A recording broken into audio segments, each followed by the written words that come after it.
Ladies and gentlemen, good day and welcome to the IDFC First Bank Q4 FY22 earnings conference call hosted by ICICI Securities. As a reminder, all participant lines will be in listen-only mode. There will be an opportunity for you to ask questions after the presentation concludes. Should you need assistance during the conference call, please signal an operator by pressing star and 0 on your touchtone phone. Please note that this conference is being recorded. I now hand the conference over to Mr. Kunal Shah from ICICI Securities. Thank you, and over to you, sir. Thank you, and good evening, everyone. This is Kunal Shah from ICICI Securities. Today we have with us Mr. V. Vaidyanathan, Managing Director and CEO, Mr. Sudhanshu Jain, CFO and Head Corporate Center, Mr. Saptarshi Baprit, Head Investor Relations from IDFC First Bank, to discuss their Q4 and the full year FY22 earnings. So over to you, sir.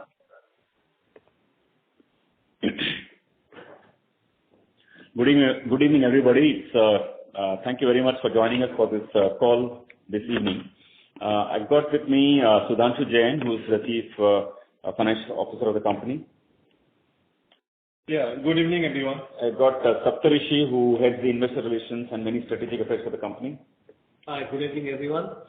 So it's nice to speak to all of you. I'd like to give a few opening remarks, and then Sudhanshu is ready with his comments with his numbers to share with you. Number one, we'd like to say that, for the last 3 years or so, you heard us say that we are consolidating the balance sheet and strengthening it.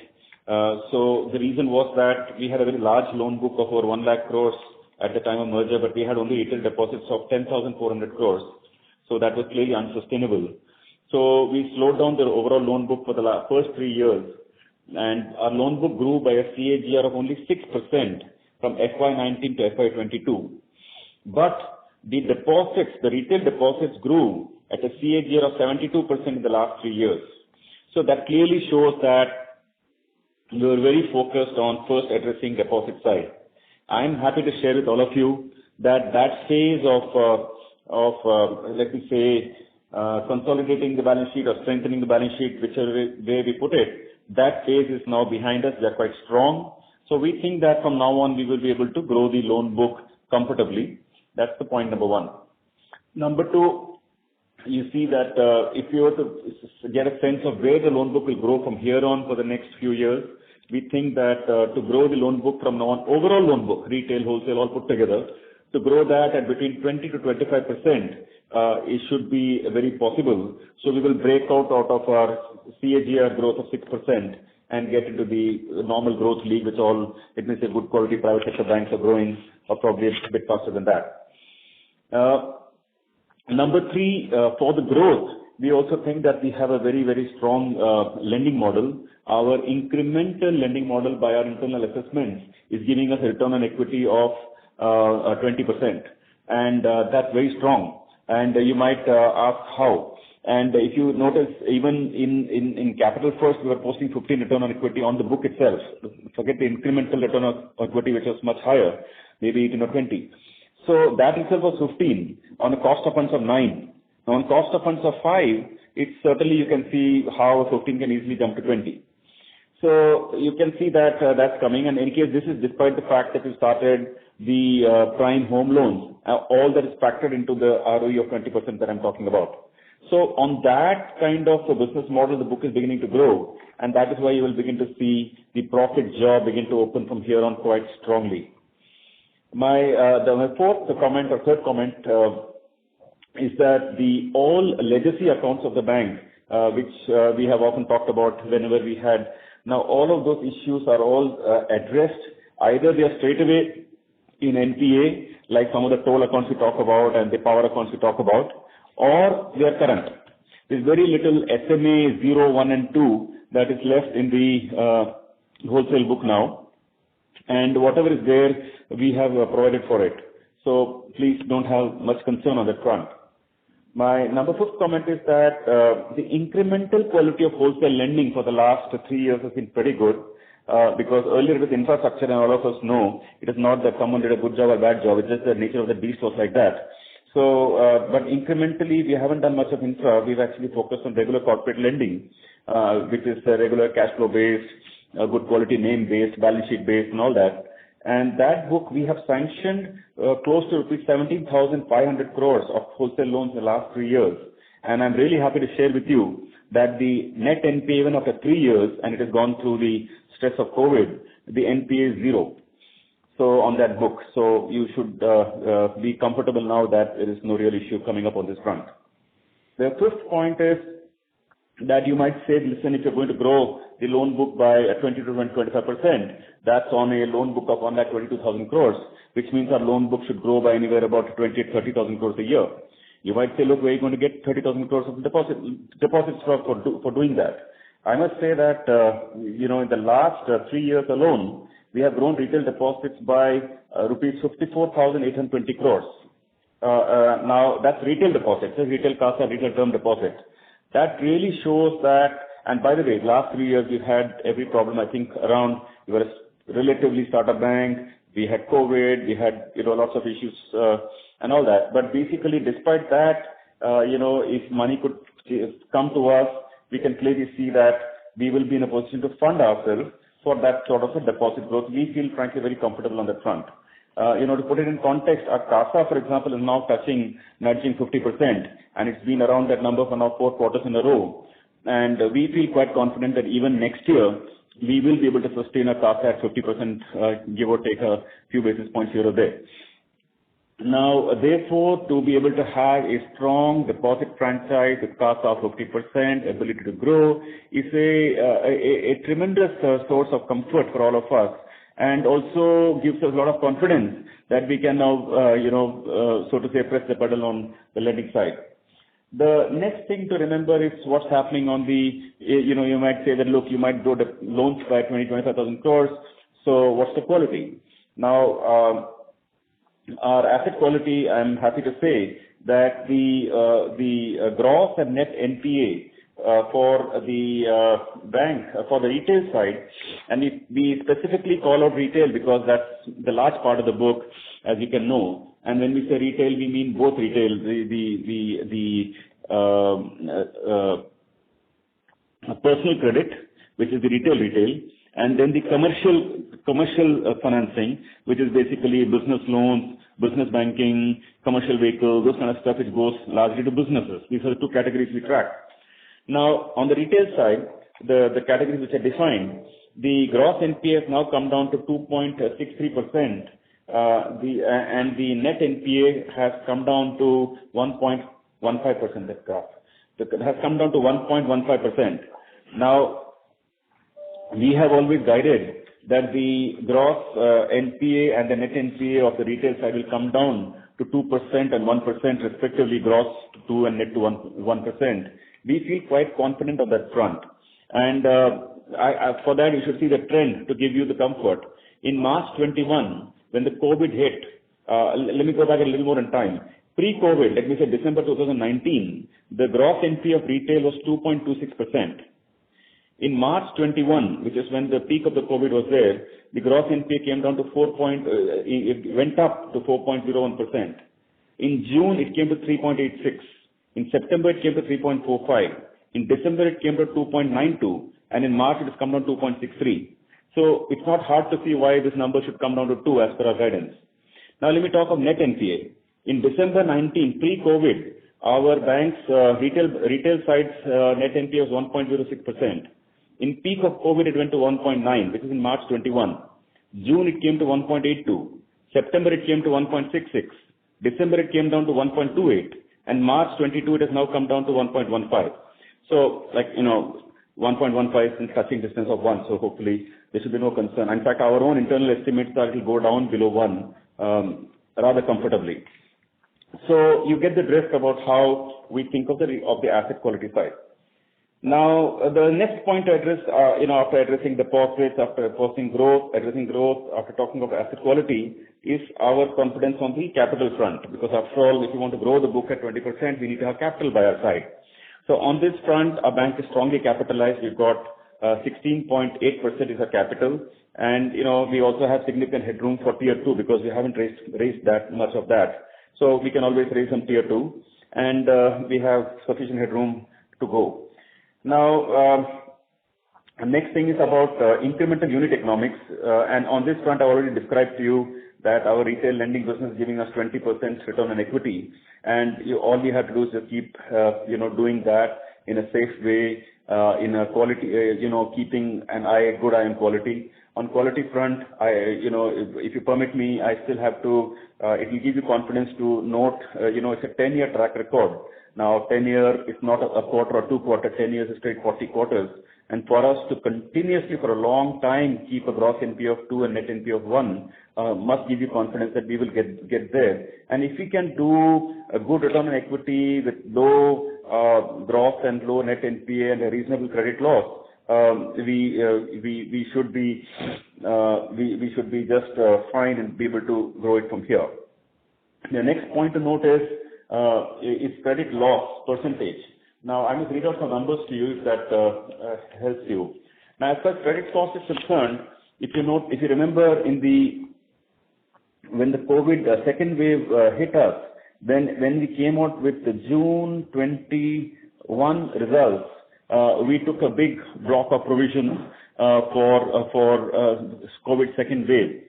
At that time, and it was a pretty large hit, we took a 1,872 crore provision. Not all of it was retail. It had some lot of wholesale, infrastructure account, etc. But still, it had retail. Retail was a component of that.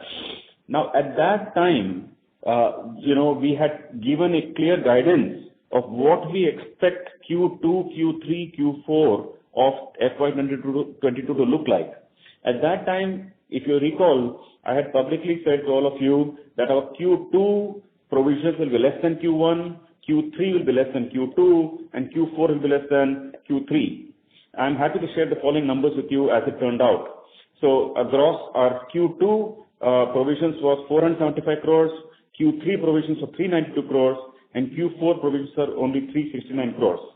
And the sum total of all these four numbers is 3,100 crores. Now, our average loan book for the year was 1,18,700 crores. So if you divide, you'll get a number of 2.5 to 2.6%. Now you can think and calculate for yourself that in a COVID ravaged year where Q1 was so hard hit, and by the way, in Q1 there was lockdowns across the country. I can't say across the country, but across large number of states, it's practically a national lockdown, but there was no moratorium. So slippages were there. So despite such a quarter and a year, our credit loss for the whole year was only 2.5 to 2.6%. You can do the math; it's somewhere there between the two. I think it's 2.6. So so therefore, if a COVID ravaged year it was 2.6, really it's not hard for you to also believe us that next year when we're guiding this for 1.5, we have done our maths for that. So if we take annualized credit loss, then for Q4, our annualized credit loss is only 1.2%. Now, so that's 1.2. We are guiding for 1.5. So we kept ourselves sufficient cushion to when we say that next year will be 1.5. And therefore, there is enough data by our side that when we were running this, so earlier it was 2.5, now even the COVID year is 2.5, now we're guiding for 1.5. So you get the drift. And therefore, we believe that we are building pretty much a phenomenal model at our end, where we are able to lend to multiple segments of the market, also the prime home loans, but also to a two-wheeler customer, also to a consumer durable customer, also to a personal credit customer, also to a credit card customer, also to micro enterprises, also to business loans. We are, spanning a wide range of also for affordable housing. So we're spanning a wide range, and blend at 1.5 it's really a good number. We are frankly very happy about it. We're just waiting we just wish we could fast forward time and be able to report 1 year forward numbers to you. And I'm just waiting for such a day when when we'll be able to share our numbers with you a year from now. So we are that much sales up internally. Now, coming back to the last thing about, two more things I want to share with you is the fee income. Now, our fee income is not only from the businesses like your, loans, We have income coming from loans, of course, where we get disbursal income and prepayment income and all that kind of stuff.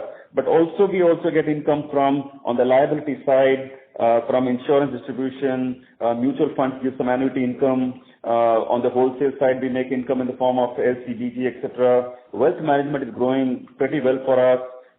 Then the cash management business is firing very well. We've got a really fantastic cash management product. Basically the list, the span of business that's giving us income is it's pretty good for us. Now for us, retail fees constitute 84% of the total fee income. So if it's retail giving us 84%, we know it's sustainable and can pull through. Next few quarters can only grow from here. Now, I've got only 2 more points to add to you. One is that as a business model, since we're building it ground up and we don't have a legacy sort of in a business model to worry about in terms of what we are incrementally building on retail side. So every product of a bank is very much a customer first product. For example, if it's credit cards, you tend to think of it like, there are lots and lots of fees and charges and some lot of opacity oftentimes. Everything about our bank is transparent in the way we design the product. Similarly on the loans and all that, on the deposits and all that. So that's one thing. And then my second penultimate point is about the operating profits, and this is very important. Now, in terms of the operating profit, let me read some numbers out for you. Yes. Now, you should note the following numbers. In FY19,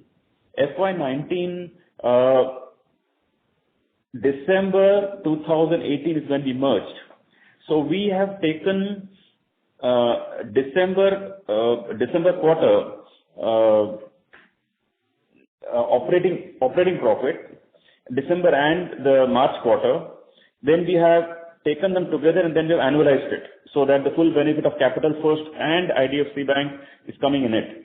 So that number, and then after annualizing it, we find the operating profit of the bank post-merger, so that there's a like-to-like comparison, is 1105 crore. In FY20, this number shot up 60% to 1,764 crore. In FY21, this number grew by 8% to 1,909 crore. This is a COVID year where obviously income was troubled. Then in FY22, this operating profit has jumped from 1,909 crore to 2,753 crore. There's a growth of 44%. So you can clearly see that there is a 3-year CAGR of 36%, including a COVID year. And therefore, our big, so to say, happiness is coming from the fact that the operating, all of you might point out that our operating expenses of the bank are quite high, which frankly I agree. But I'm saying net of that expenses in the bank, our operating profit has jumped by 44% in last year, from 1,909 crore to 2,752 crore. Now, that alone even doesn't tell the full story. Now you compare this quarter by quarter. If you take quarter by quarter, again, the Q3 FY19, the quarter in which we merged, our operating profit excluding trading income, which is like a core, was 276 crore. Now this quarter, this number, the Q4 FY22, this number has touched 836 crore. Now just think, 276 going to 836 crore, despite whatever expenses we may have. So we are feeling really very good about our incremental economics of this bank. And I am a firm believer that if incremental economics are so strong, all we have to do is just sit and deliver Rahul Dravid style, not play any false shots, no cross pattern, nothing. And then this will jump from here. And then straight away, if you adjust for a reasonable credit loss, you will get to see strong return of equity. So we feel broadly that a bank is headed for a fantastic return on equity, and that game will play out. Many of you have had concerns over the last 2-3 years because you felt that you're always coming and saying this legacy or that legacy. That really was never the intent, but unfortunately it turned out like that. But I can safely say that 3-year period is behind us. We've fixed everything. Now we're just looking forward to growing the bank, and hopefully, if you're staying put with us, you will get to see the results from our side. So thank you very much. That's my quick talk on an overview level. Maybe my friend Sudhanshu can give you a quick commentary on the specific this quarter's numbers. Thanks, Vaidya.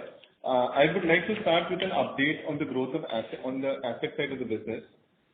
As Vaidya said, we have witnessed strong business momentum continuing into Q4 FY22.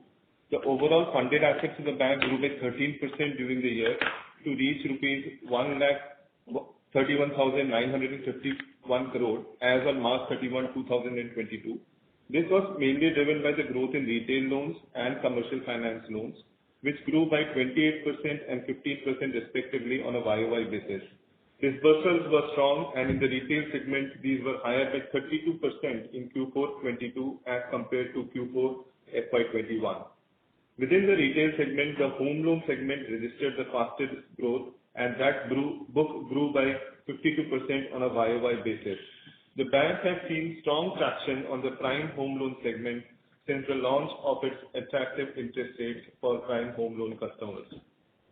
The rural finance book within retail, which includes funding to self-help groups, Kisan credit cards, micro housing loans, and some small enterprise loans, that book grew by 12% on a YOY basis. The bank has maintained its conservative stance towards commercial loans, which includes business loans, commercial vehicles loans, with strict underwriting norms, and that book grew at 15% on a YOY basis. On the wholesale side, the bank continued to bring down its infrastructure book as per the stated strategy, and it reduced by 36% on a YOY basis and 14% sequentially. The non-infra corporate book remained steady with a growth of 5% on a YOY basis and 9% sequentially. The top 10 borrowers concentration has steadily come down and reduced to 3.7% as of March 31st, 22, as compared to 5.9% in March 31, 2021 and 19% in March 31, 2018 before the merger. The bank plans to grow corporate book going forward based on the right opportunities, pricing, and the assessment of risk. Infrastructure book is now just 5.2% of the overall funded assets. We are happy to report that guarantees which were given by the bank for Spectrum has now been released. The bank has more than 7 lakh issued credit cards so far, mostly to existing customers of the book. Our spends per active cards are higher by 35% as compared to the industry average. On the liability side, the bank CASA deposits have grown by 11% on a YOY basis to reach rupees 51,170 crores, and the CASA ratio as of March stood at 48.44%. However, the point to note is that average CASA for FY22 stood at 49.88% as compared to 41.50% in FY21. Overall customer deposits increased by 13% on a YOY basis to reach rupees 93,214 crores. The proportion of current account in the overall CASA mix improved to 18.29% at March 22 as compared to 11.8% in March last year. The bank has managed to bring down the excess liquidity during this quarter as the LCR was at 136% as compared to 149% last quarter. As the business and economic environment revives going forward, there would be scope of further improving on this metric. This quarter, bank added 42 branches to take the branch count to 641 branches. 70% of the new branches were opened in semi-urban and rural areas. The bank has substantially granularized the liability base since merger, and CASA and TD less than 5 crores stood at 85%. In terms of asset quality, Mr. Vaidyanathan has covered that we have seen a substantial progress. Our provision coverage ratio, including technical write-offs, has increased to 70% at March 31, 22. And if we exclude one Mumbai toll account which became NPA in Q1, the provision coverage ratio stood at 77%. Of course, we have seen a sharper improvement in the retail segment. On the P&L front, very quickly, the bank has seen strong growth in profitability. NI for Q2 increased by 36% on a YOY basis, and by 32% on a quarter-on-quarter basis. The net interest margin improved to 6.27% for Q4 FY22 from 5.17% in Q4 FY21, driven largely by decrease in cost of funds, and however, asset yields stayed broadly stable. So for the full year, the net interest margin stood at 5.96% as compared to 5.03% in FY21. On the fee front, again, there was a healthy increase of 40% on a YOY basis. The fee was 841 crores as compared to 600 crores in Q4 FY21. For the full year, the fee increase was 66%, and the fee for the full year was rupees 2691 crores. Fee income growth was largely contributed by increase in fees related to loan sourcing, higher transaction fees, and wealth management fees, as Vaidya mentioned. The fee growth was 13% on a sequential basis, which also indicates a strong performance on this front. Core operating income increased by 37% YOY to rupees 3510 crores in Q4 FY22 from rupees 2561 crores in Q4 FY21. The core operating income of the bank for the full year grew by 38% as compared to FY21. Operating expenses grew by 24% at rupees 2674 crores for Q4 FY22 as compared to rupees 2156 crores for Q4 FY21 on account of increased business activities and lower base due to subdued economic activity due to COVID last year. As a result, the core operating profit of the bank for Q4 increased by 106% to rupees 836 crores from rupees 405 crores in Q4 FY21. Provisions were lower by 36% on a YOY basis, and as Vaidya mentioned, the credit cost for the quarter has come at 120 basis points, and this has come down on a quarter-on-quarter basis. The bank has not utilized any portion of COVID provision in this quarter and carries forward COVID provision of rupees 165 crores as on March 31, 2022. As a result of all the numbers which I talked about, the profit after tax increased by 168% to rupees 343 crores in Q4 FY22 from rupees 128 crores in Q4 FY21. Sequentially, it went up by 22%. PAT for the full year was at 145 crores. We had posted a negative PAT of rupees 630 crores loss in Q1 due to higher provisions of rupees 1872 crores to tackle unprecedented COVID-19 second wave impact. Thereafter, the profitability has improved gradually to rupees 152 crores in Q2, to rupees 281 crores in Q3, and now 343 crores in Q4 22, driven by gradual improvement in the core operating profit and sustained credit cost levels. The bank has maintained strong capital adequacy, and its CAR was at 6.74% as of March 31, 22, with CET1 ratio of 14.88%. The overall CAR has improved by close to 298 basis points vis-a-vis the last year. The bank also mobilized Tier 2 of rupees 1,500 crores during the quarter in its maiden round from marquee investors, including LIC, which came with 60% participation. The bank is comfortably placed in terms of capital as compared to the mandated levels and look forward to growth going forward. With that, we can hand it over for Q&A. Thank you very much. We will now begin the question and answer session. Anyone who wishes to ask a question may press star and 1 on their touchtone telephone. If you wish to withdraw yourself from the question queue, you may press star and 2. Participants are requested to use handsets while asking a question. Ladies and gentlemen, we will wait for a moment while the question queue assembles.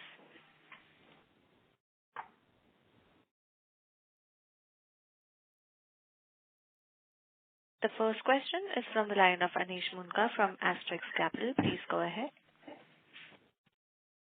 Thank you for this opportunity. So I had this amazing experience with a pre-approved credit card from IDFC First Bank. So it was actually on my app to use seconds after I agreed to the document you sent. So the tech stack supporting such functions shouldn't have been as simple to develop. as has been the experience, and would definitely entail a good amount of operating leverage as the volumes increase. Other than this, we have also observed increased tech hiring and marketing regarding the same from IDFC's side on platforms like LinkedIn and YouTube. So what's the bigger picture, Vaidyanathan, sir, and how should an investor expect this to transform IDFC First Bank's way of doing business 3-4 years down the line? Thank you. Thank you for that, for the experience you shared. Makes our team feel better. Thanks for that. Now, yes, we have spent the money building all these good stacks and giving our customers really good experience. And the benefit we see is actually lower cost, on an incremental basis. For example, in the credit card business, I don't know, you'll be surprised to know we have no DSAs. And the entire, as you know, the industry for the last 20, 30 years has been built about asking DSAs to originate credit cards for you. And we have 7 lakh cards, no DSA.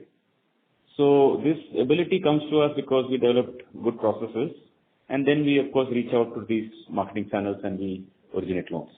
So we believe it will pay back, in terms of operating leverage in the years to come. That's one of the reasons why we are very bullish about ourselves, which you can't see today because you are seeing the numbers today and probably happy or unhappy about some of the numbers. But we internally feel happy because we know that you fast forward the story 1 year forward or 2 year forward, straight away the income will rise rather a bit disproportionately. Makes sense. So, sir, what is the top and mid-level management attrition rate for FY22 and how do they fare compared to the industry? How does the company continues to keep the credit underwriting culture intact if we are growing at 25% plus rate continuously as so many new people enter the business? Thank you. These are both great questions. Somehow attrition, we've not put any public numbers, but I can tell you briefly that our attrition at senior management, let me say at top 2-3 levels of management is very, very low. I mean, we rarely come across, and we all come across a case only once in an odd while. It's quite low, very stable. Now, attrition is more in the bottom of the pyramid, really when people join for the first jobs, work for 2-3 years, find a higher compensation somewhere, go away, or move for personal reasons or whatever. So attrition is typically more on the lower end of the hierarchy chain. Now, with regard to credit, that's an easy one to answer because we think that our credit will hold up with scale, and that's something that we feel very confident of. That's because, the whole credit architecture of this bank, we have built ground up, so we know every bit and every moving part of this place, we meaning not I mean the whole team. We understand what we built, we understand the stack, we understand the credit criteria, we know how each of these evolved, we know what we built in 2011 and 12 and 13 and 14 and 20 and 21, 22. Every time the scorecard has evolved with the learning. So we've been through this process, basically, the inside out of it. The second thing is that, in due course, underwriting capabilities in this country has only improved because of more availability of data and ability to scrape data from multiple sources, etc. So what we do is actually not just believe in these in this numbers or these processes alone. We even track ourselves by certain outputs. So there are certain number of things we track. We track to monitor whether it's performing well. For example, we track of the loans we booked, what is the number of customers who return the checks next month itself. We call it first EMI. The check bounce, but check is only metaphor, normally Nash.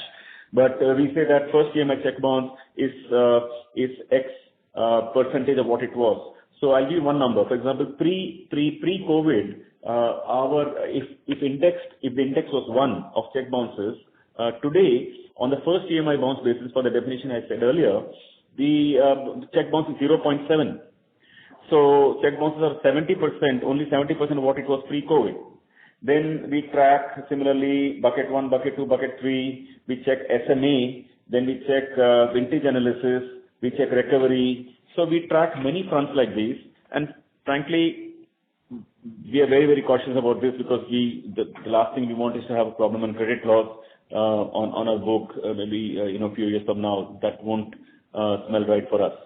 So we're very conscious about it. We have the right tools, the right technology. So we feel confident. Just a final question from my end. So as per our aspirations, we want to become a world-class bank. And our today's balance sheet is nearly at 1.9 lakh crore, and the plan is not to stop until the numbers become much, much larger.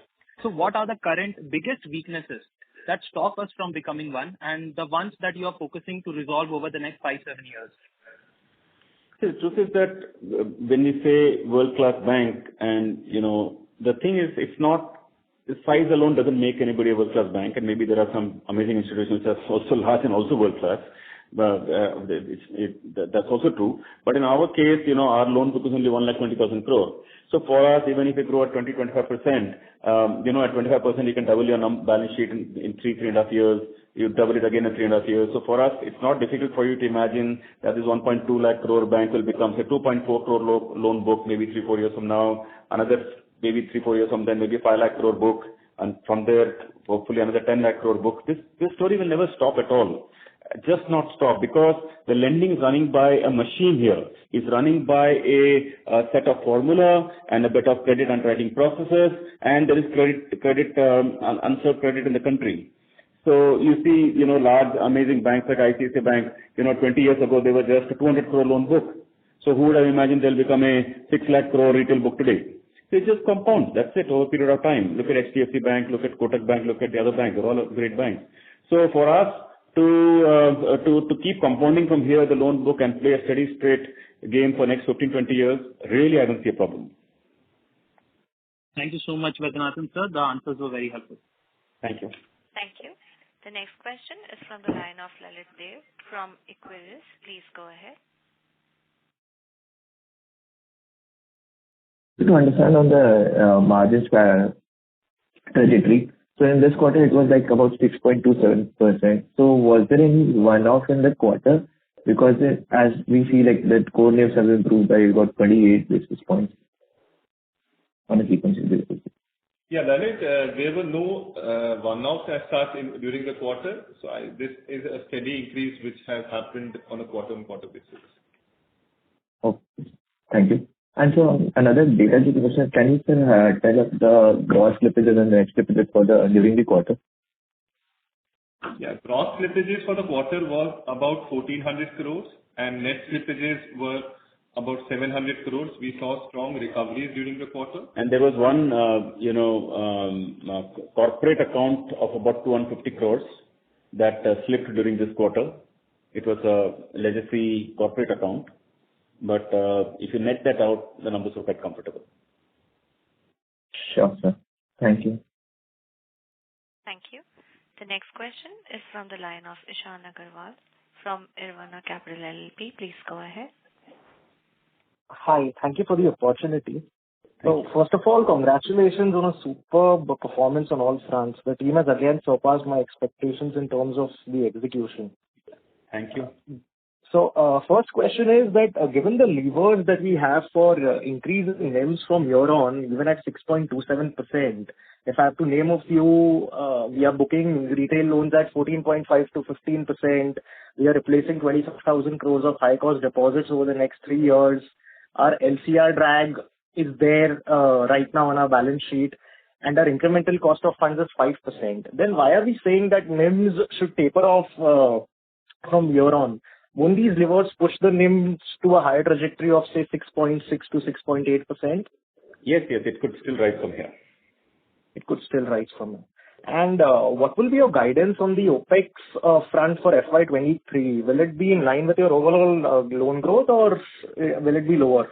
Lower, because that's where the operating leverage comes in. If you remember the first speaker gentleman spoke, I think it Anish, if I'm not mistaken, he talked about that experience. So basically, if the loan growth, if the loan book grows by say 22-23%, OPEX should grow at a lower pace is what we are expecting. Think about it as what the NII plus income, fee income will grow at. Okay. And think of the OPEX should grow lower. But more than the percentages, what is important is the fact that remember the NII, give me the P&L. The NII plus fee income, they tend to grow on a larger base. Right. So a larger base growing at a greater percentage vis-a-vis OpEx growing slower but on a slower base, that is what actually expands the P&L so sharply. Okay. My last question. I'll give you a number. I just got some numbers here, so I'll explain. So let us look at the income line for the bank for financial year FY22. So our NII plus fee income without trading gains, okay, straightforward, only income, core income, that was 12,397 crore. So and obviously OpEx is much lower. So just think that and last year this income has grown by 38%. Right. If you take the quarter on quarter, this number has grown by 37%. That is Q4 FY22 divided by Q4 FY21. That's 37%. Right. But the income, the OpEx line has grown by only 24% on a lower base. And that's where suddenly the operating leverage, otherwise you might wonder how did the income, the core, what we call the core operating profit, how did it jump from 400 something crores to 800 crores? This is the reason. And this is what makes us feel good about next year also. Hopefully when we talk, say 1 year from now, you will see that the income would have grown further and OpEx would have grown at a lower pace. Okay, great. So my final question is, we've achieved 2 of our primary 3 goals that we had set at the time of the merger in terms of the liabilities issue being sorted, the asset quality issue being sorted. On profitability, when do you see the bank reporting double-digit ROE? Soon. How soon? So soon meaning definitely I think by our own internal estimates are that by fourth quarter of next year we should be getting there. Fourth quarter of FY23. Yes, and then you know the trajectory. Remember, we're coming from 0. Right. So we already touched the 6, and next year if we can touch 10, then you can imagine what the next year exit quarter will look like, and then we are like any other good bank, you know, in the mid-teens. And then actually our own belief is that we will not be mid-teens bank. We'll be a little higher than mid-teens banks when this story stabilizes. Do we have any capital raise plans for FY23? Given we already are envisaging a 20-25% loan growth. Tier 1 capital I'm talking about. No. Okay. Thank you. That is helpful. Thank you. The next question is from the line of Rohan Mandora from Equirus Securities. Please go ahead. Yeah. Hi, sir. Thanks for the opportunity.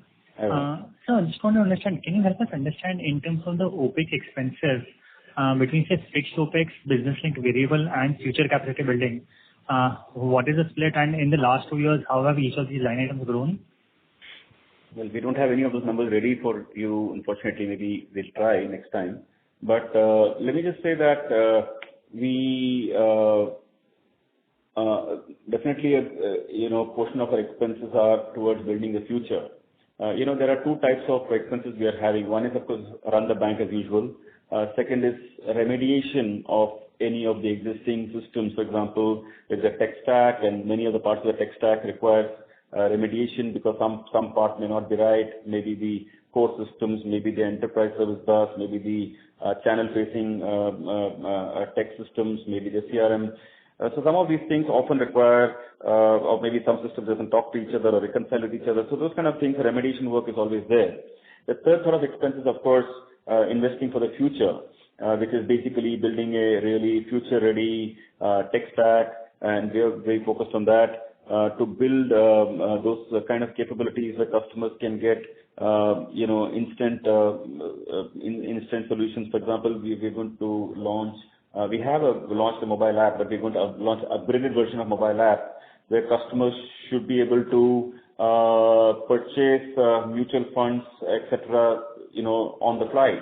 On the fly meaning not just buying a mutual fund. Actually, we've done API connect with all the mutual fund companies, and therefore through an integrator whereby customers can come there. Customers can do a query of the highest performing mutual funds, either the Morningstar or something, and then they can book click the fund they want to buy. Then they can see the categories of companies, categories of investments underneath. They can see the companies underneath those in mutual funds. They can click and buy what they want to buy. So these kind of capabilities we are building in the bank. And I think all of these will add value to the bank in the longer run. You may not be able to see it in the P&L this quarter or next quarter, but we are building a bank for the long run, so they will all add up.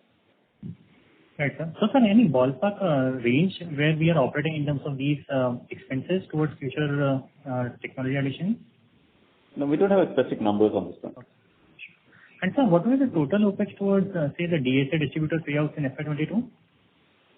I don't have the number offhand. We don't share those specific numbers. Sure, sir. And the employee count as of March 22? And where do we see employee per branch trending in, say, next 3 years? No, this has come down from 50 or to 40 from, say, 19 to 21. And where do we see that trajectory in the next 3 years? We think that for most of our regular businesses like, home loans, car loans, personal credit, etc., we don't need people anymore. I mean, in the sense we don't need to expand the team at all. And very much the existing team that we built should be able to just have a higher disbursal of about 25% straightforward just because of the way the economy lifts and the way people become more productive over time. But for maybe new businesses that we launch, so our hiring, if any, will only be for that. There's nothing we need for existing businesses. Sure, sir. And just employee count as of March 22. And that's one of the reasons you will see operating leverage. Supposing we have X number of employees doing all the loan businesses, and the same team. So supposing a loan book is, just make it up, say 90,000 crores. How much is the loan book right now, retail? 93,000 crores. And you make it up. Suppose the 93 goes to say 120,000 crores or something, and out of that we add no people. You get the drift. You straight away see what it will do to profitability. That's how operating leverage plays out. So we will need people only for newer bank branches report where we need to hire people, maybe add some in wealth management, maybe add something in gold loans, maybe add something in some businesses where we have to be in priority sector, like, so those kind of things we add people, but not really for regular businesses. Sure, sir. Thanks a lot. Thank you. The next question is from the line of Bhavin Gala from Marine Capital. Please go ahead. Hi, Bhavin. Hi. Thank you, sir, for the opportunity, and I really congratulate the entire team of IDFC Bank for doing the heavy lifting and pulling the bank across last many years. I have few pointed questions. First is on the retail banking operations. The recent earnings do suggest that the retail banking operations have turned around. They have posted a PAT of 400 crore plus. So what explains this turnaround? Was there a one-off, or the entire contribution has come from recurring activities in terms of from the revenue stream? The second question is, though in the PPT you have mentioned entire spectrum related BGs have been repaid. So if you could help us in terms of specific numbers on the exposure of Vodafone Idea. Yeah, that's from my side, sir. Thank you. Yeah. So on the retail front, definitely there has been a turnaround. We have seen lower provisions during the quarter, and hence what you see in external segment, that for retail banking there is a profit of 430 crores. So there is no one-off as such. This has come to lower provisions and robust growth in the retail asset book. Telecom. And on the telecom front, about 2,100 crores of guarantees were released. This was towards guarantees given to Vodafone and Bharti. And on Vodafone now we have an outstanding of about 500 crores. This exposure used to be about 3,200 crores at one point of time. Thank you. And one last question. So if I heard correctly during the call, the blended growth for the asset book for FY13 is in the vicinity of 20 to 25%, right? We are not referring only to the retail book. The 25% of loan asset book is on the blended book. That's right. Correct. Thank you very much, and all the best for the future. Thank you. Thank you. The next question is from the line of Sahil Sharma from SS Capital. Please go ahead. Hi, sir. Congratulations on a great set of results. My first question is to understand our CASA strategy. if you look at the CASA book, its growth has been slightly lower than our loan book growth in Q4 and also FY22. The liability franchise is the backbone of any modern retail bank. So what I'm wondering is what is our strategy on the CASA side and whether it is possible for us to improve our CASA ratio even from here beyond 50%. Related to that, I think what was mentioned is that current accounts are 50. Hold on, let's take one question at a time to make our life easier. So this, the CASA is easy one to handle. Actually, see, last year we were running LCR of 150%. So that's a lot of money, excess, lying either with RBI or in repo or somewhere, or reverse repo. So we're not getting enough returns. So this year onwards, we want to grow the loan book. We will press the accelerator on deposits. We will get it. We really don't see any concern. I mentioned in my opening remark how we raised about 25,000 crores even in a COVID year. I'm telling you, maybe there are concerns about our bank that you might have had about our profits and all in the past. But I hope you'll agree with me that our bank really is a respected brand. We get deposits, huge deposits from retail, not the bulk deposits kinds. And when we just want to press the pedal on the liabilities, it just comes pouring in. I see. So can we expect it to grow roughly at the rate of the loan book so that the CASA ratio is maintained roughly? Yes. We'll grow a little bit faster. We think that 50 is no problem for us to maintain. Okay. So related to that, my question was, I think our current accounts are around 15 to 18% of CASA right now. And I wanted to understand what kind of initiatives we are taking to grow the current account book and whether there is an opportunity to cross-sell our current accounts to our MSME retail borrowers. It's a great question. It's a good observation also that our current account is as a proportion of CASA, so to say, is not good enough, and we need to improve on that. For us, savings account, pressing the button on savings account is the easy one. We just pressed it and we got it. But we will start working on current accounts a little more because that requires, as you know, I've built this. We built this even in a previous organization. That it takes time to build it because you need to build good technology, good ecosystem, capture the flow of money from end to end, from business to business. And then add multiple solutions to customers which are not just banking related, It could be accounting solutions and HR solutions, legal solutions. You've got to build all those capabilities. So we're building this up right now, and we are quite confident that we will make a mark in that space also. Okay. Just to add, the proportion of CASA in the overall CASA has improved from 11% to 18%. And our endeavor would be to take it to 30% in due course, like other good banks. Okay. Thank you, sir. So last question from my side. We had launched an amazing credit card product, and the rate of interest here is sort of dependent on the customer credit profile. And I think the idea here was that it might encourage some of our customer base to revolve credit, the ones that are comfortable revolving credit. So have you seen that actually pick up? And can you share any kind of data on what percentage of our credit card customer base is actually revolving their credit and how this compares to industry? This is by the way, there's a lot of disturbance on your line. If you don't mind, just go on mute mode. It'll help others. As far as credit card is concerned, we are in the first. If you don't mind, just go on mute mode. No, I think it's disturbing. Yes, I've muted the lines. Yeah, hurting the ear. So back to you. So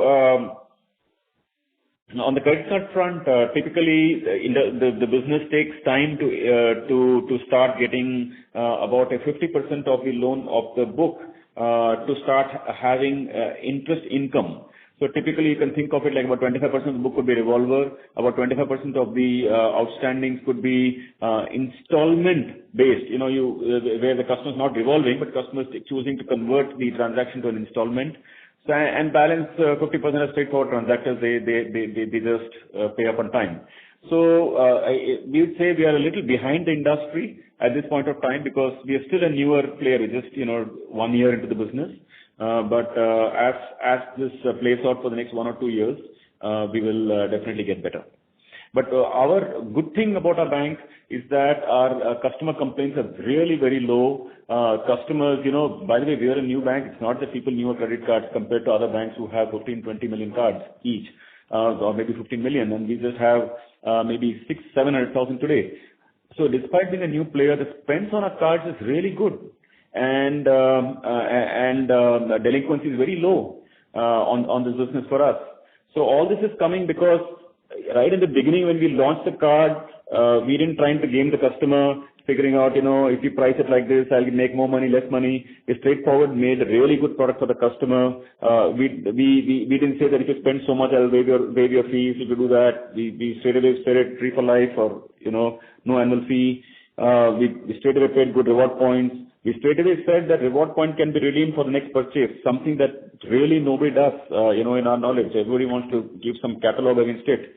So, though we are planning to introduce a fee structure for redemption of the reward point, but I guess it will be nominal. Customers have already been notified. So basically, we have put a really simple product and a really customer-friendly product. So I think it'll pay back in due course, maybe a little slow, but it'll pay back very well and pay back in a sustainable manner to us. Thank you. We'll move to the next question from the line of Ashutosh K. Mishra from Ashika Stock Broking. Please go ahead.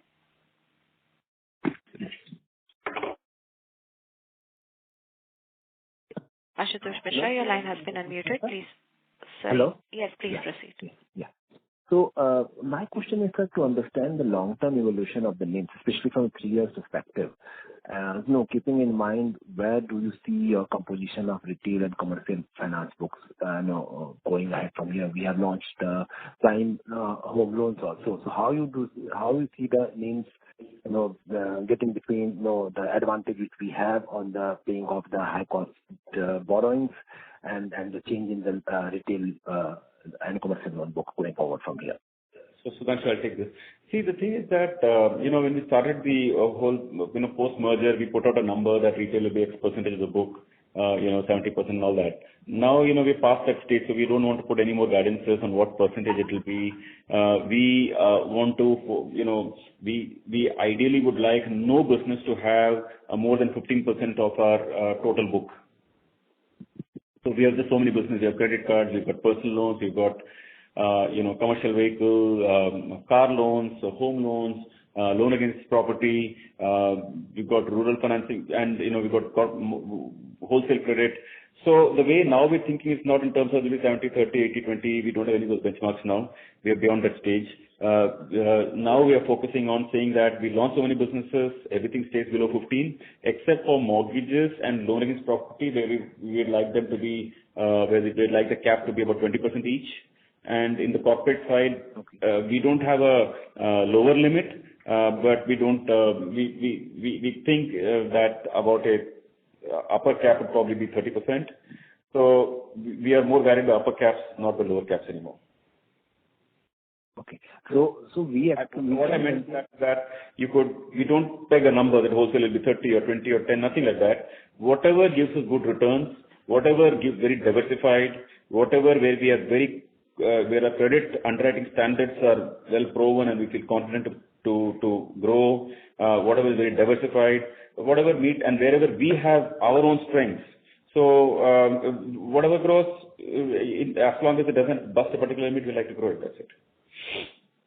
Got it. So we can expect the NIM to remain above 6% or 5.5 if I see from the 2.5 year down the line, roughly. Yeah. Yes. Okay. My second question is on a again same way on a fee income front. So 80% of our the core fee income comes from the retail front. So do you see the growth to remain in line with the growth of our retail loan book, or do you see some changes or some because we are hearing a lot of technological project may impact the retail fee income growth of the bank in general. So your view on that, sir?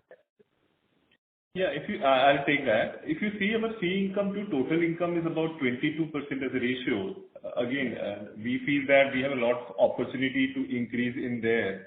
Of course, some part of the fees comes through lending, right? But there is a huge opportunity to earn fees through non-capital consumption linked revenue sources like your trade, like your toll, like your credit card and so on, and also selling third-party products. Right. So we feel that we will be able to register strong growth going forward as well, and there is a huge opportunity to increase.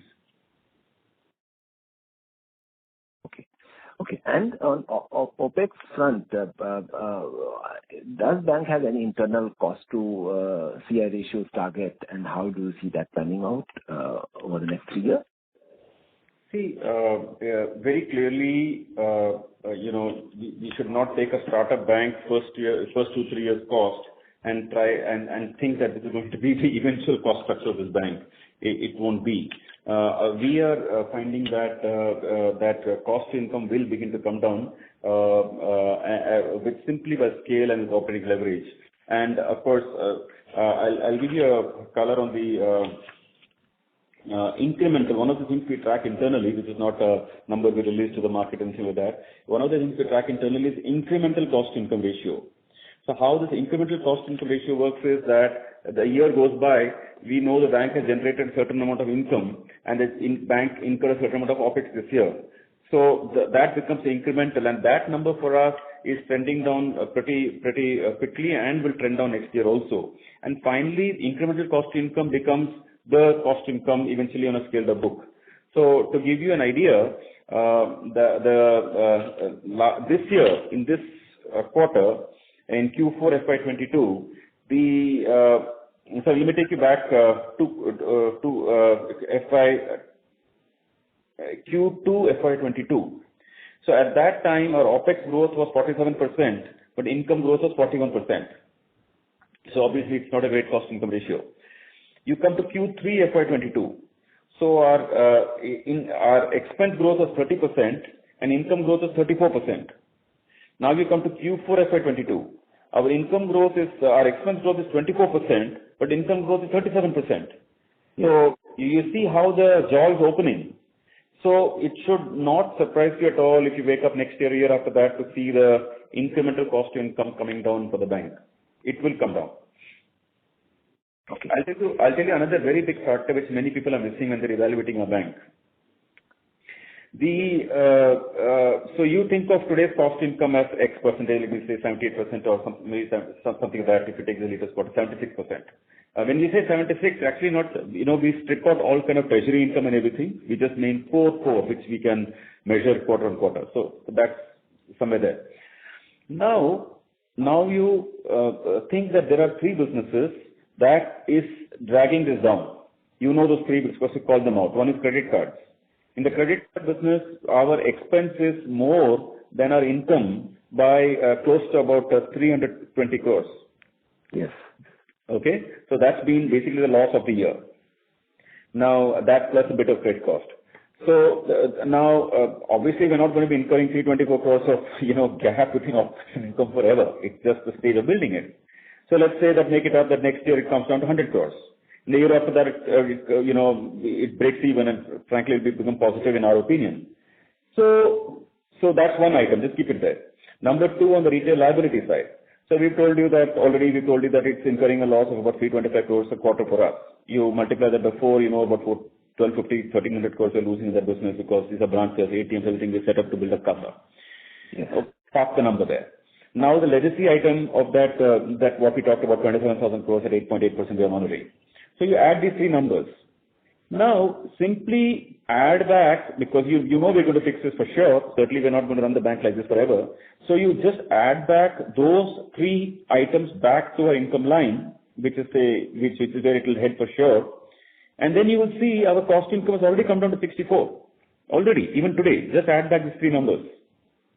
So which means that if you did nothing, just fix these three items and don't do any more operating leverage, will be 64. Then on top of it, add operating leverage.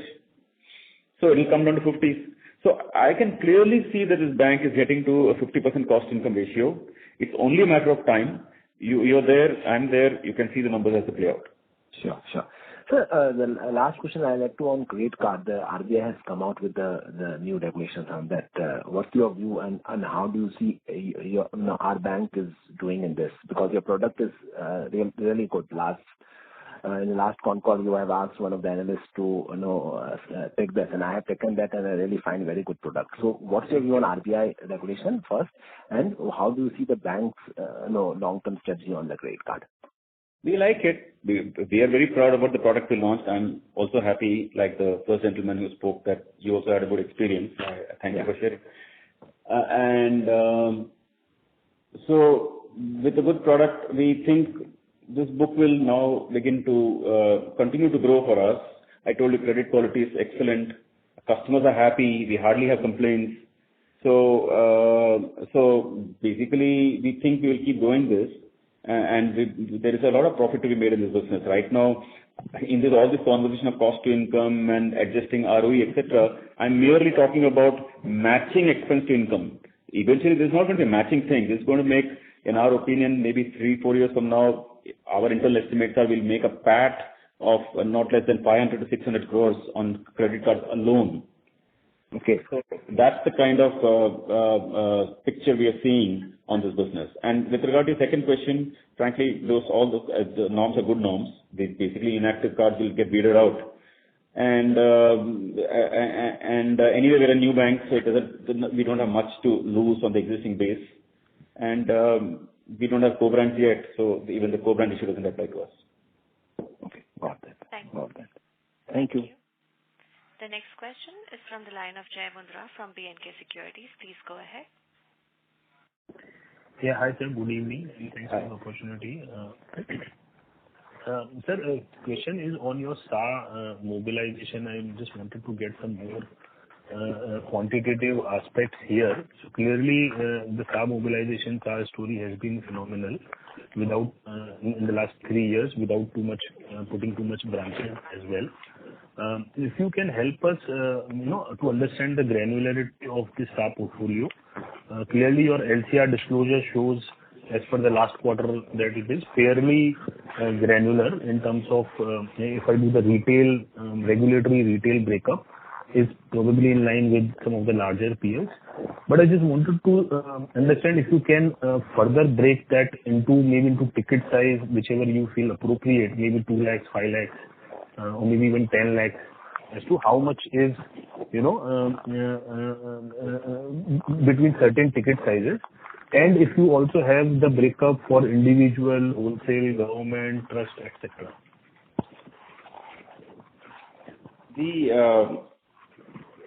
See, the way we think about it, that yes, I think on the savings account front, I think yes, bank has done a good job. Actually, quite a good job. But I think on the current account front, we've done a okay job, I think, because our current account business should grow faster. In fact, it should outstrip the growth of savings account for us to get a decent balance mix of CA and the SA. So we'll work on that, and India is open, opportunities are open. We have a really good bank and really good products, really good products. So we will definitely address that issue as it goes along. With regard to the balance per account, and just as you speak, maybe you can ask the next question and I'll fetch the answer by that time. Per account, how much balance you get, etc. I don't have the number offhand. Sure. Okay. As we speak, we got the answer. So, yeah. Sure. So, no, I don't want the average number. I actually wanted if you have the breakup, maybe by ticket sizes, maybe by HNI, or maybe by ultra HNI, or maybe by salaried retail, or maybe a normal, let's say 50.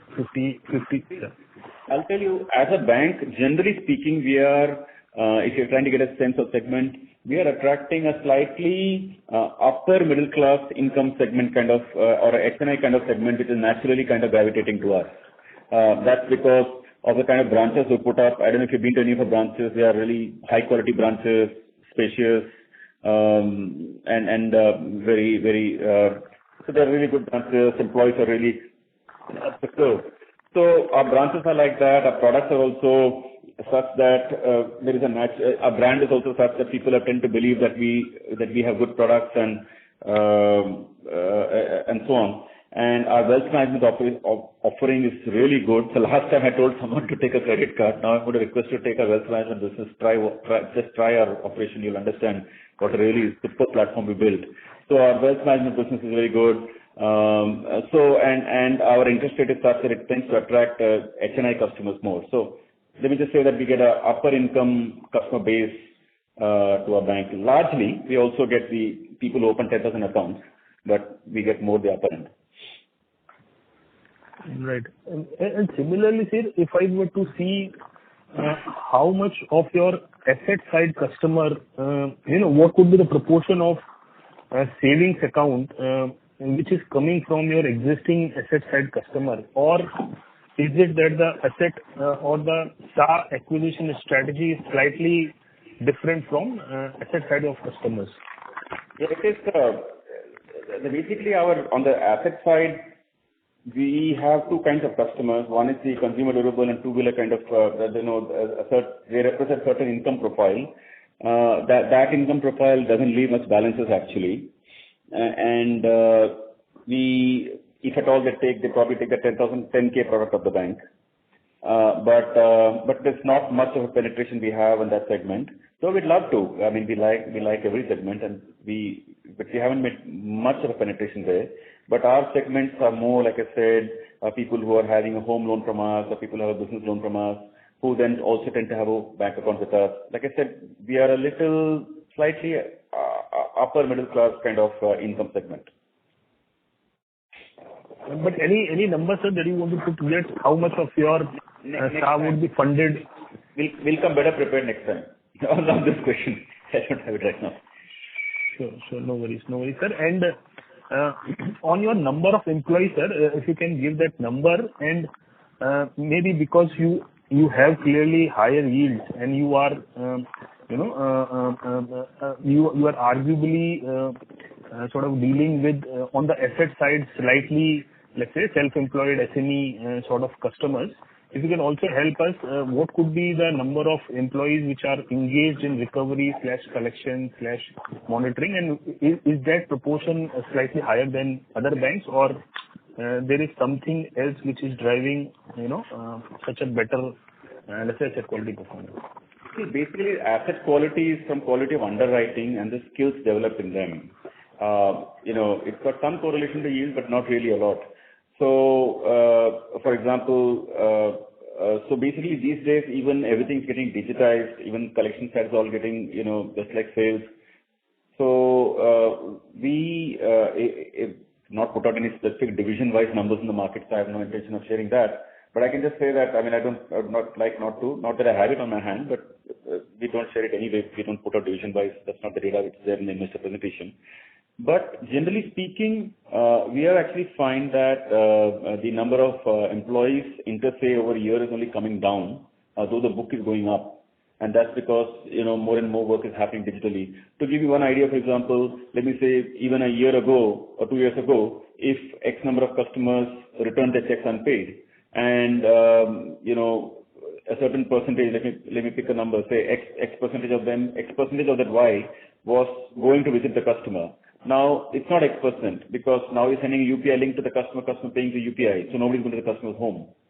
So you get a sense about the entire activity of somebody going to the customer's home, picking up the check, etc. has come down. So that's why that's where all these, operating costs also comes down, and you get the drift. Thank you. Right. So I would request you to please come back in the queue or email your questions. Thank you. Due to time constraint, we will take the last question from the line of Aditya Shah from Vikram Advisory Services. Please go ahead. Congratulations, sir, on the wonderful set of numbers, and I've been looking at the improvement over the last 3-4 years, as you've mentioned. My question is, what should we expect as a steady state NIMs for the next 2 to 3 years? I know many people ask this question actually, but we like to play it, along. There are some reasons why we feel it will go up. There are some reasons why we feel it will come down, and we've got to, take it as it comes. If you're doing more home loans, NIM should compress. We're also doing the other businesses that are going very well with good credit quality that should increase the NIM. So we don't know where it will settle, but let me just say that it could inch up from here.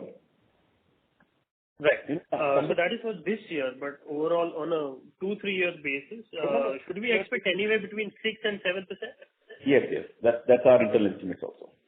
Probably not. We're not touching. We're not pegging it at 7, but certainly should stay in the 6+ league. All right, sir. My next question is, why is there a sudden change in the savings bank interest rates in the last 1 year? First we were at 7, we came down to 6, then to 5, and then again to 6. Probably from 1st May we are doing it for balances above. I'll tell you why we did that. It's a very simple answer. See, last year, there was just too much of excess cash for us. The way I told you that in a COVID year of 2021, I said this number to you earlier, we got 26,000 crores of cash, pouring into the bank at that rate. Now, we couldn't take that because we were not doing a loan book. What do we do if another 25,000 crores lands up? So we had to reduce the rate at that point of time. And as you could see now, then we slowed down the growth of deposits, and we were still very liquid. We're still sitting at 130 and 40%, even today for that matter. But then this year onwards, we are seeing strong growth. And that's why we have, touched it, except that we're doing on a progressive basis this time. We're not paying from the first rupee. So that way it doesn't add to the cost also much. But yeah, of course, we're paying 6 and other banks are paying 3 or 4. It's going to be a higher cost for us. But really, like I said, it's more a measure of how much money we need. I've always told people that I am not going to take a position that we will never raise it, we will never drop it. I don't see any of those things. I'm playing cricket, I could go front foot, I could go back foot. I could do anything, whatever the ball deserves, I will do. No, but it's just that it's quite sudden. That is why in a year's time from moving 3% down, 2% down to moving 1% up. That's why, that is why this question, because it doesn't give stability in terms of the customers who are your saving bank customers, because the expectation changes pretty fast in 2, 3 months or 6 months. No, I appreciate the question and I appreciate the comment also. You're absolutely right. But thing is that, for a whole year, we kept it at 5%. And so it's not like we changed in 2-3 months. So for a whole year, we kept it there. And even now, as we speak, really we don't need money at 6%, really. But then we're preparing for the whole year. We are seeing a strong demand coming up. So we didn't want to be, we want to be just prepared, so to say. All right, sir. And my last question is regarding the reverse merger with the IDFC Limited. Since their AMC has been sold, when do we expect any announcements on that front? Really, I'm not able to make any comment about that at this stage. Okay. So should we say 6 months to 3 months or somewhere around that time, because probably things will get sorted by then? No, I understand the question, but unable to comment because, we did inform our interest to take the merger process forward, which we still maintain. But, so there's no doubt or there's absolutely no issue about intention from our side. But I think to put a time to it is difficult because you don't know, there are so many points to close before you get to that point. So, but there's no intention issue. Definitely intention is on, but things have to work out yet. All right, sir. Thank you so much for your answer. Thank you so much. But, earlier someone asked a question about return on equity and we half answered, we answered kind of. Now, you see this quarter's profit, 340 crores, and then you multiply that by 4, and you know that, and then you annualize it, and then you divide by our equity, we are already now looking, pretty much better than what it was before. Not that we had a great benchmark in the past, it's pretty low, but at least it's becoming respectable now. But it's still lesser than respectable, I'd say. But then we are for 3 businesses, the ones that I named earlier, credit cards, retail liabilities, and legacy liabilities. These 3 alone, if they were to just break even, forget being profitable, if they were to just break even, we will add on a PAT basis, post-tax basis, 500 crores per quarter. So you add that 500 crores to the 340 crores, that takes us to about 840 crores. And you annualize 840 crores into 4, that's 3,400 crores. And you divide 3,400 crores by 20,000 crores, 21,000 crores. You get to see that already touching an ROE of 15% plus. So therefore, it should not surprise you at all when we touch a 15 ROE. Because all we have to do is just touch the 3 buttons and zeroize them from loss making. So if any of you have any concerns about our return on equity, I'm telling you we are already there. Only we got to work on those 3 items and rest it will increase. So don't at all be surprised when our ROE touches 15 and it will definitely happen. And then you can imagine what a well-governed bank with a good ROE, growing at 25%, technologically very able, what we should be valued at. And you can do the math for yourself. That's all my closing comment is. But anyway, I want to just say thank you to all of you who are on the call and for talking to us. Thank you everyone for joining. Have a great weekend. Yeah, thanks, Mr. Vaidyanathan, and thanks, Sudhanshu, for patiently answering all the questions, and all the best for the future. Thank you all the participants for participating on the call. Thank you, and have a good weekend. Thank you, everyone. On behalf of ICICI Securities, that concludes this conference. Thank you for joining us, and you may now disconnect your lines.